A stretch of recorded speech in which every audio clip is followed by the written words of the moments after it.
Hola, mi gente. Welcome to our first immigration Q&A session of the year. We have a really important topic today that we're going to discuss, and we want to also make sure that we're answering any of your questions for this evening.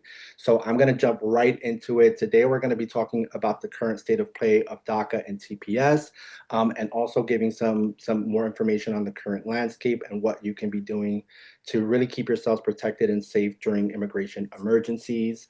I'm going to jump right into the agenda because we have a lot of content to share with you today. That's where we're going to be starting off. Our President and CEO, Gaby Pacheco, and Susan Collins, Chief of Staff, will be sharing all of that information during the presentation component. And then we have Andrea Montovan, Director and Attorney from Americans for Immigrant Justice, who is going to be leading our Q&A portion. And as always, we're delighted to have Dr. Cheryl Aguilar to wrap up the session and really sort of talk about some wellness supports as we have these difficult conversations. Um, when we shift into the Q&A portion, I just want to let everybody know we have a Q&A box function. If you don't see that already, click on the three little dots that say more, and you should be able to see that option and click on it. Please put your questions in the Q&A box so that we can answer it during the Q&A portion of this session. We will not be answering any questions through the chat because it just gets too confusing. So please make sure that you're putting your questions in that box, and we will get to it as soon as we get into that part of the session. This is for immigration questions only. Any scholarship questions will not be answered during this session. So if you have scholarship questions, you can always email ask us at TheDream.Us, and that's where you'll be able to send any of your scholarship questions and you'll be answered through that email box. I do want to let everyone know we are recording just the presentation component of this session. Once we are done with the presentation component, we will be cutting off the recording so that you can feel comfortable in sharing your immigration questions and having those questions answered. With all that being said, I want to pass the mic to my dear colleagues, Gaby Pacheco and Susan Collins. Thank you so much, Chris. And I just want to first start by saying that this is really heavy. We are living, all of us, in a really terrible time. And I want to say thank you for being here. Thank you for the questions. We read through them. I read through every single one of them. And I see that in your question, there's a lot of uncertainty and fear, especially around DACA, renewals, travel, TPS, possible policy changes. And all of that is understandable. Immigration law is very complex and constantly evolving. And so today, what we're going to talk about is the things as they stand right now. We're going to talk about DACA renewals. We're going to tell you a little bit and some tips of what you should do. Some of the things that we are learning and seeing across the country, what we're seeing about ICE check-ins and detention risk. We're also going to talk to you about how to prepare, how to have an emergency readiness plan, and some of the resources that we have for you. So if you can please get to the next slide. All right, so the current state of play for everyone here, no matter if you have DACA, TPS, are fully undocumented. The first thing is that the DREAM Act of 2025 was introduced in December. It's been 25 years since this DREAM Act has been introduced. We are going to be working really hard this year to try to pass that legislation. More information around that is going to be given later. But right now, enforcement is the environment is very unpredictable. People are getting detained left and right. And so we want to make sure that you understand and know the things that need to happen to keep yourself protected. For those of you that have DACA, it is imperative that you continue to renew your DACA because they are still processing it, but we're starting to see more and more delays. So what happens, you're going to get your work authorization gaps. They're going to, if you don't get your DACA in on time, you're likely going to have a lapse in your DACA and it's going to expire. And what we're seeing, unfortunately, is that immigration is using that as an excuse to detain some people. Yesterday, there was a CBS article that we've been sharing around that talked about over 260 DACA recipients being detained and about 80 some being deported. So it's really important that you all pay attention if you have DACA around these things and you do not delay and wait until your DACA is about to expire. I know that some of you strategically wait because it eats up in your time if you apply early, but now is not the time to do that. So we are suggesting for folks to submit the renewal at 150 days before expiration and maybe a little bit earlier. Do not wait on the 120 days or a week before your DACA is about to expire. You will potentially lose your job because you don't have your work authorization. And then also, right, you become susceptible to being apprehended. Unfortunately, processing times are inconsistent. Sometimes people are getting their DACA really quickly in a month. And sadly, right now, we're seeing people getting their DACA way later than they're supposed to. Can you please go to the next slide? So the other thing is that we are starting to hear, right? One of the first things the Trump administration started doing was sending ICE check-in notices and detaining people during those check-ins. It is really important for two things to happen. Do not ignore them. And so how do you make sure you're not ignoring them? Make sure your address to USCIS is updated, so especially if you have DACA or are in an immigration process, because you do not want to miss any notice from the courts or from USCIS, etc. If you receive a notice, do not go alone. You must please go with an immigration attorney and have a plan because, as I said, this has been a tactic that immigration has been using to detain people at check-ins.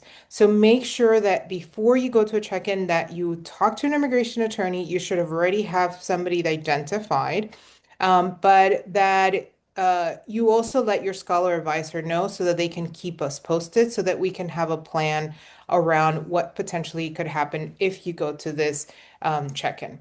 So, little note here, no one should assume they are immune in this moment. It does not matter if you have a clean record. It doesn't matter if, I don't know, whatever situation you think, we are seeing people being detained. And so it's really, really important to be mindful of that, that staying safe means being knowing not just your rights, avoiding unnecessary travel.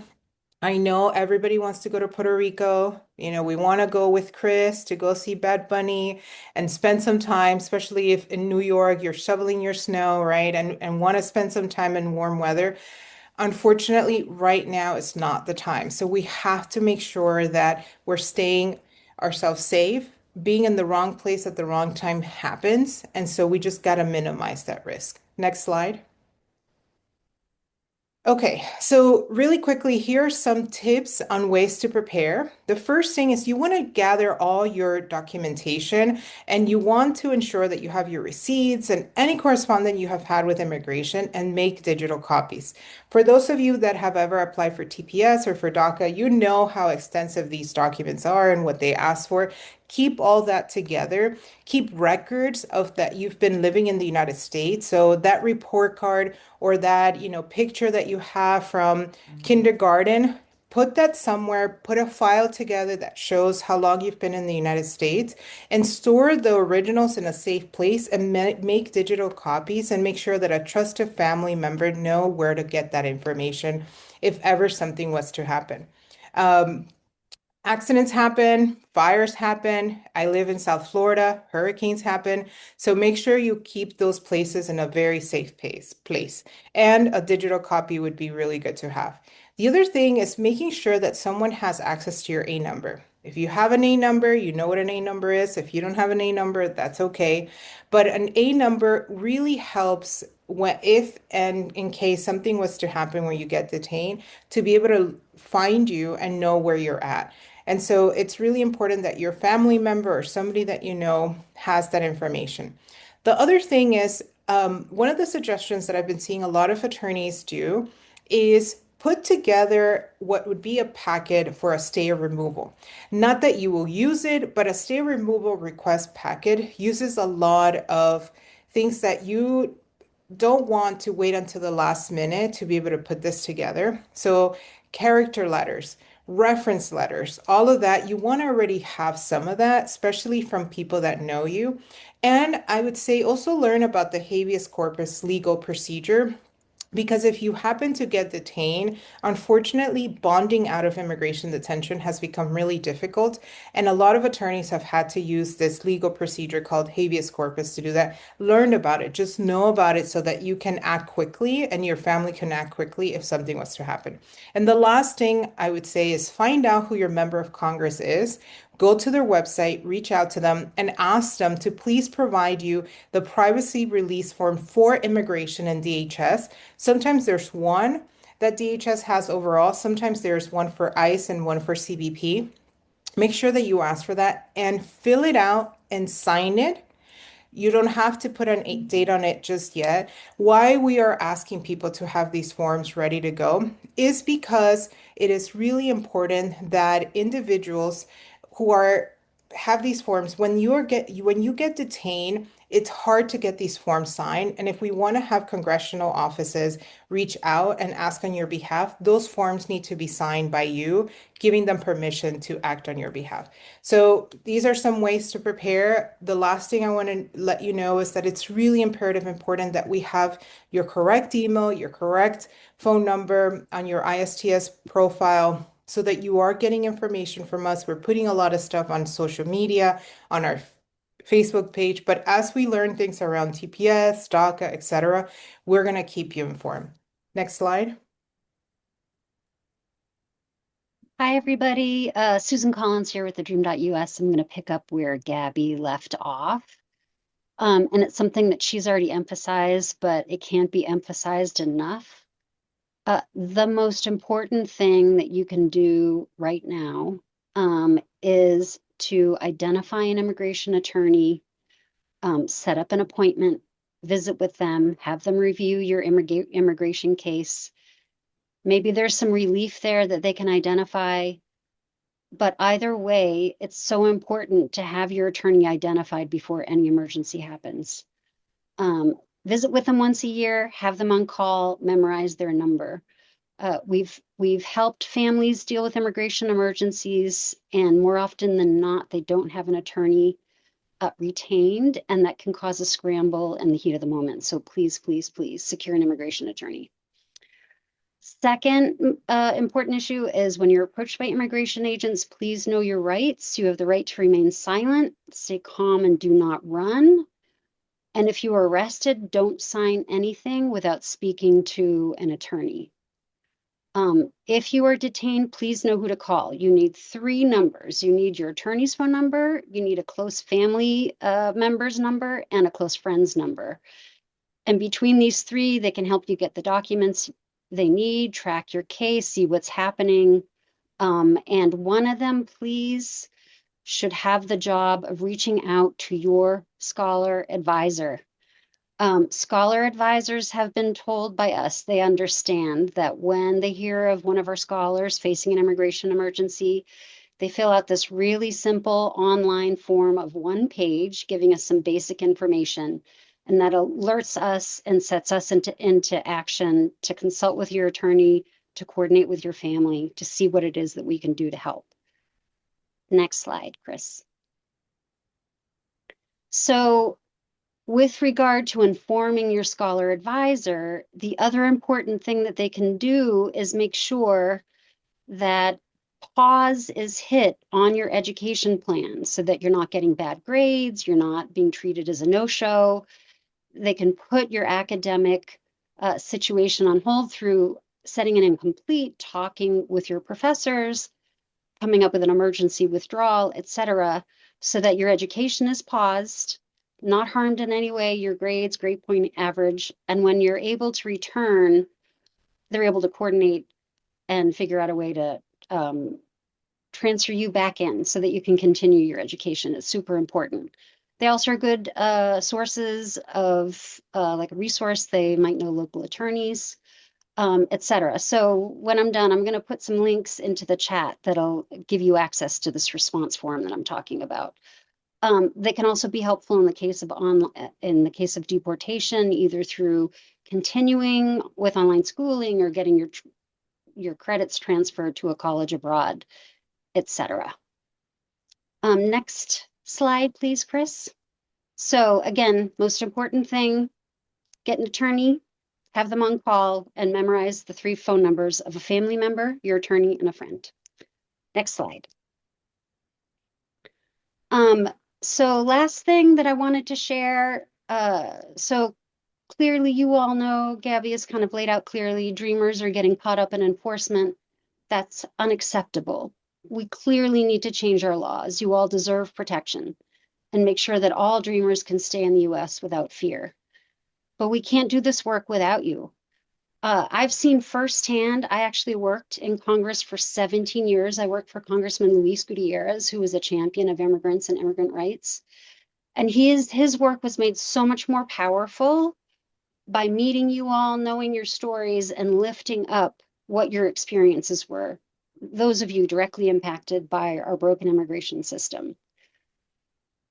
That's why it's so important that you join us for this session happening on March 11th, 6 p.m. DREAM Act, what it is and how you can help. We want to tell you about the DREAM Act. It was introduced by Senators Dick Durbin and Lisa Murkowski. We want to tell you what's in it. Congressional staff will join us, explain how it will impact you, and then enlist you in joining us because we need your stories, we need your help, we need your leadership, and doing the work that needs to get done to make sure that there is growing support in Congress and that we pass the DREAM Act. And with that, I'll pass it back to Chris. Thank you so much, Susan. Actually, we do have another announcement to make. The Loyola Law School is actually having these sessions. I won't go through all of the topics here, but if one of these topics interests you, please sign up for their webinar series. It is free. They'll be having a session every month on each of these topics that we think would be of interest to you. I'm gonna also sort of just keep us on track, so I'm gonna go all through the next phase.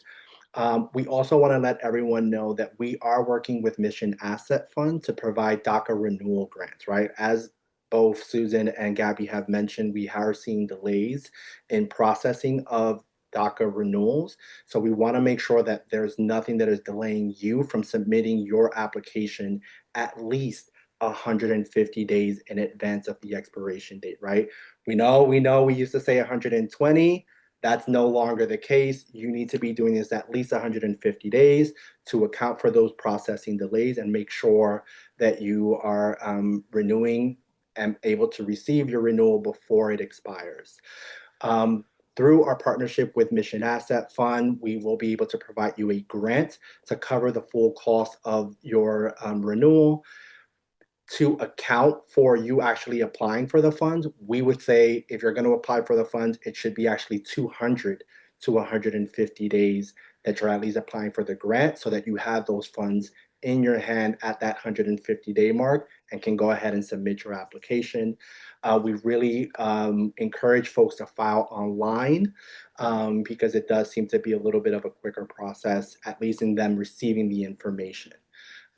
The application is now open and you can see the link here and be able to apply for it.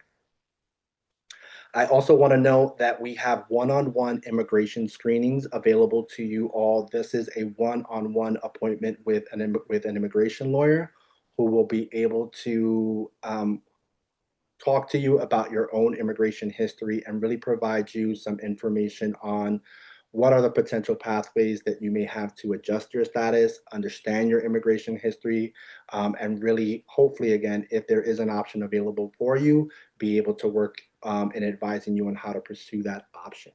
The screenings do not affect your scholarship in any way. We've already had over 1,000 scholars and alumni participate in these screenings. While our attorney is not able to represent you, so this is not an attorney-client privilege sort of situation, we want to really ensure and make sure that everyone understands these screenings are 100% confidential. We do not share this information with anyone outside of TheDream.Us. This is particularly to help you understand your process and your background and really empower you to be able to take next steps. Your privacy and safety is of the utmost importance for TheDream.Us, and that is why we have these programs and these sessions to really inform you and empower you to be able to understand your status. We know that you're seeing a lot in social media, so we want to make sure that we're providing you accurate information that you can really make use of and really plan for anything in the future. With that being said, we will close out the presentation component of this session and move into our Q&A piece.